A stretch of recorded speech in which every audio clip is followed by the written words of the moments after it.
মহেশখালী লেকে স্পিডবোট ভাড়া করে নিয়ে কিছু সময় পার করলাম। চতুর্দিকে সবুজ প্রকৃতি, নীলা আকাশ, সবুজ জলধারা। ওফ, মনোমুগ্ধকর এক দৃশ্য, নয়নাভিরাম দৃশ্য দেখে মনটা জুড়িয়ে গেল। চতুর সাইডে নীলাভূমি, জলের মাঝ তীব্র স্পিডে চলছি আমরা মহেশখালী লেকের বুক চিরে।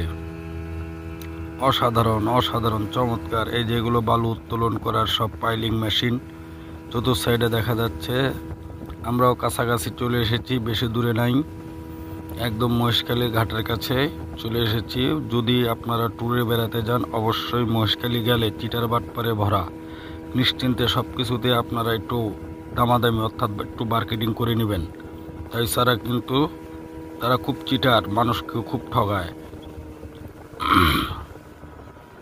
সব কিছুতে এক্সেস দামাদামি করে নেবেন, তবে আপনি একটু সাশ্রয়ী হতে পারবেন। তাছাড়া কিন্তু ওদের কথায়, ওদের পাল্লায় পড়লে কিন্তু আপনি শেষ। চলে এলাম আমাদের কাঙ্ক্ষিত সেই মহেশখালী ঘাটের কাছে।